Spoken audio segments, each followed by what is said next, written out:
Saya tak akan sentuh apa nama ni seseorang tu sebab secara langsung tidak. Ya. Baik tuan, terima kasih banyak.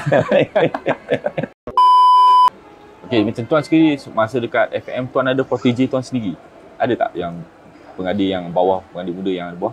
And kalau ada, bagaimana prestasi dia sekarang ni? Siapa dengan dia? Yes, apa namanya, kita ada satu kumpulan pengadil yang orang kata apa, dia tak naik, tak jatuh. Ya, dia average ya. Dia memang kita sesuai untuk mana-mana game pun kan. Kita bagi mana game pun dia boleh buat.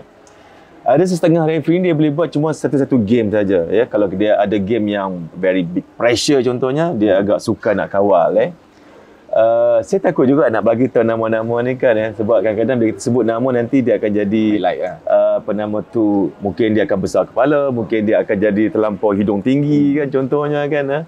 Saya tak suka sebut nama orang tu, tapi memang ada dan saya yakin ya dia sekarang ni berdalam kelompok yang terbaik di AFC ya, dan kalau kita dapat jaga dia dengan baik, dia tak orang kata apa, bukanlah kata mustahil yang dia akan menjadi World Cup candidate untuk akan datang. Ya. Okey tuan, kita tahu musim depan MFL dah buat struktur liga yang pada so pandangan tuan dengan penstrukturan liga ni, adakah ia akan memberi impact positif dalam tempoh 5 tahun? Mungkin lepas ni klub kita, pasukan kita akan melangkah lebih jauh dalam AFC dan juga ACL. Saya ada pandangan lah pro and con, tapi saya suka ambil yang positif ya. Lebih banyak minit perlawanan, maka kita dapat mempersiapkan orang tu dengan lebih baik ya. Kalau saya drive kereta baru satu hari, tiba-tiba ada nak penumpang nak masuk, dan yang kita akan tengok baru hari ni dapat lesen, dia takut sebab kita baru dapat lesen hari ni kan. Tapi kalau kita dah dapat lesen tu, dah berpengalaman katakan 10 tahun, siapa-siapa pun tak ada masalah untuk nak naik dengan naik kereta kita. Jadi pemain ya yang banyak bermain, maka akan dapat lebih banyak lagi dia punya pengalaman, experience, dia punya body, structure body sebagainya. Jadi itu lebih baik ya. Begitu dengan pengadil, lebih banyak game dia adili, maka dia akan dapat lebih banyak pengalaman, minit perlawanan, dia akan lebih matang dengan cepat. Tetapi kalau setiap hari ada game, dia penat juga. Kan, dia akan jadi macam jemu kan. Jadi dia kena ada satu orang kata balance lah dan lihat juga dari sudut macam kekuatan kekuatan kelab kekuatan keperluan penonton sebagainya ya. Saya pun lihat ada benda-benda yang saya tak nak katakan negatif pun, tapi saya lebih suka lihat pada yang positif ya. Positif sudah tentu mereka ni di MFL banyak bincangkan perkara ni. Mungkin mereka lebih arif sebab saya tak bijak dalam bidang ni. Saya boleh katakan saya cuma banyak side dengan pengadil. Dan bila ada game, kita akan cuba pastikan perlawanan tersebut dapat dikendalikan dengan baik ya. Okey tuan, patutkah kita wujudkan satu organisasi atau satu entiti bebas untuk pengadil? Maksudnya secara profesional yang akan latih, macam tu cakap akan ada akademi sebab sekarang ni kebanyakannya boleh kata part time referee and mungkin kalau dengan kita kurang profesional. So adakah tuan rasa benda tu patut? Ya, ada dua di situ ya. Yang pertama bila saya cakap tadi tentang entiti yang berasingan ya, iaitu mereka yang menguruskan pengadil secara berasingan. Banyak negara yang buat seperti itu, macam di EPL ya, di Korea pun ada sebelum ini, tapi dia balik semula asal kepada dia punya badan FA sendiri. Di Jepun juga ada satu badan profesional. Itu yang menguruskan pengadil ya. Walaupun pengadil tersebut bukanlah profesional sebenarnya, tapi dia menguruskan pengadil tersebut dari segi lantikan, bayaran dia sebagainya. Itu satu yang lain. Untuk pengadil di Malaysia di sendiri, saya selalu tegaskan kat dia orang, walaupun kita ada kerja kita sendiri ya, tetapi career sebagai pengadil ini perlu dididik sebagai profesional ya. Profesional bukan hanya setakat duit ya. Profesional tentang how your life as a referee, persiapan you untuk mengendalikan sesuatu perlawanan. Contohnya sebelum perlawanan, katakan seminggu awal I dah tahu dah siapa nak main ni, macam mana nak main, tahu tactical dia, approach dalam team tu, how dia punya coach managing, what minute dia orang akan buat pertukaran sebagainya.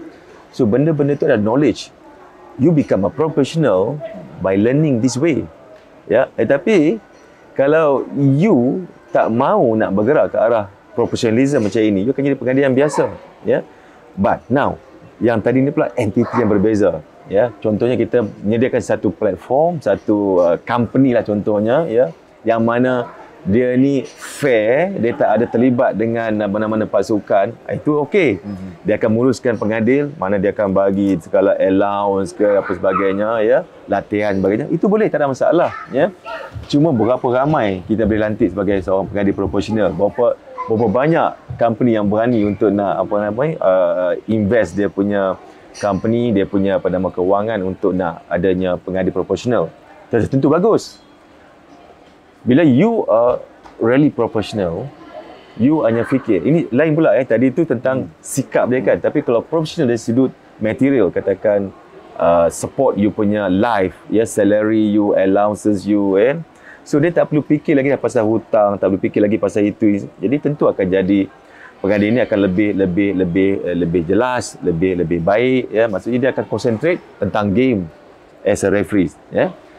Tapi kalau yang sekarang ni kita sentiasa amalkan ialah ada dua job. Satu contoh cikgu, satu lagi itu sebagai career, sebagai seorang pengadil. Pagi game teringat, pengetua suruh buat itu, kerja semalam tak buat lagi kan. Jadi ini challenge, ya.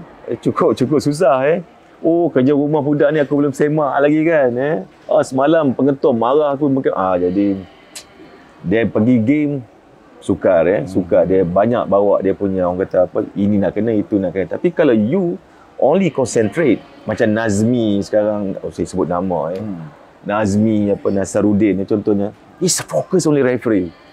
Kita dapat lihat sedikit perbezaan dia, ya. Mungkin dia masih baru lagi, perlukan banyak pengalaman, tapi kita dapat lihat dia punya persiapan, mentality dalam padang. Kita nampak karakter dia, it's really for football, refereeing only kan. Jadi itu mungkin akan membezakan lah, di kalangan pengadil, ya. Okey tuan, kita tahu pengadil apa semua sekarang ni, satu dunia FIFA sekalipun dah pengadil wanita semakin meningkat naik. Macam mana tuan melihat pengadil kita masih kurang lagi mengadil, even perlawanan wanita, liga bola sepak wanita yang Liga Nasional baru-baru ni, pengadil wanita masih kurang lagi. Good. Soalan yang baik ni, ya. Kita balik lagi kepada tahun-tahun sebelum ini kan, sebelum kita ada professional league, kita ada semi pro. Kalau kita lihat zaman tersebut, kita lihat antara pengadil yang hebat di Malaysia ni lah pengadil daripada Selangor, daripada Penang seorang dua, Kelantan contohnya. Kenapa? Sebab di negeri tersebut dia ada league dia, liga yang hebat, Liga Selangor kan contohnya. Kemudian kita ada Penang League, ya, di Penang. Penang cakap orang putih sikit kan. Kalau Selangor okey. Dan di Kelantan, dia ada satu liga yang berdekatan pula dengan Liga J, Liga Jabi di sebelah. Saya pengen lupa dah, Terengganu kan. Dia ni border. Jadi liga mereka ni liga yang betul-betul berikan cabaran kepada referees, ya. Jadi dia akan melahirkan pengadil yang hebat, ya. Jadi sekarang ini balik kepada wanita, kita kekurangan liga yang benar-benar mencabar untuk wanita, ya. Yang pertama, kita kena tingkatkan lagi. Tak boleh buat tournament saja. Okey, tahun ini pada bulan Disember kita akan adakan Liga Piala Tun Sharifah Rodiah contohnya. Dia akan habis Disember tu. Sedangkan kita bincang tadi di awal, kena ada time, minute, perlawanan, officiate game, dan baru dia akan dapat pengalaman, ya.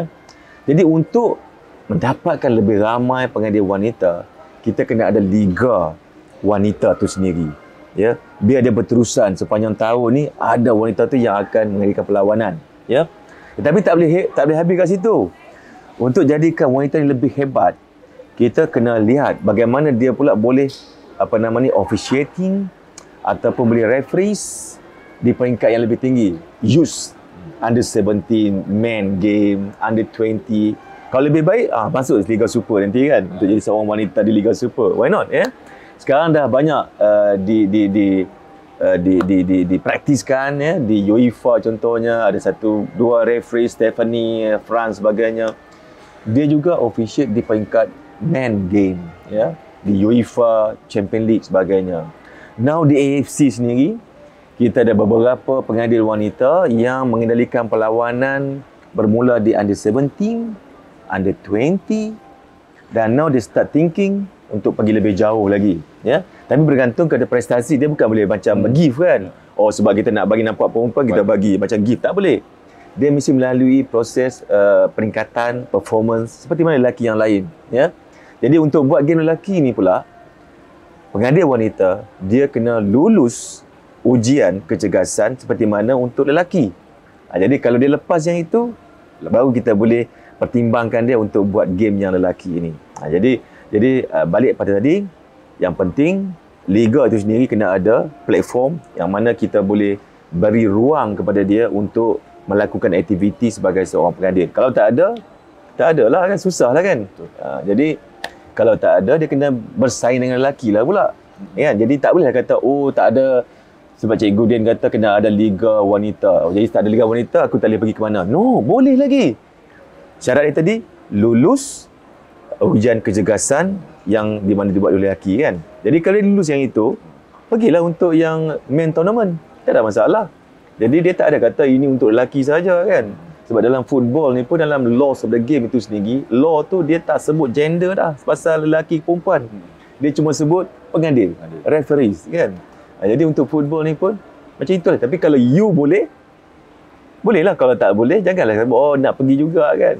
Kalau tak boleh, usaha lagi. Ya, seperti mana juga pengadil-pengadil lelaki yang lain, dia berusaha untuk nak pergi ke top Super League. Jadi wanita pun sama. Kalau you boleh, pergilah. Jadi tak ada halangan dalam bola sepak sebenarnya. Cuma lagi mungkin tak ada pemain yang bercampur kan, lelaki perempuan kan. Itu mungkin bahaya lah kan. Susah kita nak main bola kalau campur lelaki perempuan ni. Kalau pengadil boleh lagi. Ya. Okey, ni soalan terakhir. Soalan ni berkenaan dengan komen-komen dengan status-status tuan di media sosial yang sering mencetuskan tanda tanya, spekulasi. So boleh tak tuan komen sikit dengan status yang tuan selalu tak tu? Saya hidup ni, saya suka dengan sastra. Saya minat sastrawan, Ihsan Ahmad Said. Saya minat orang-orang yang dia bila bercakap ni kan, dia bukan bercakap macam itu saja. Kalau dia katakan cawan ni bukan cawan sebenarnya. Ada benda lain. Cawan tu untuk pengisian dia kan. Cawan ni boleh isi cappuccino, boleh isi tea, kopi, bergantung ya.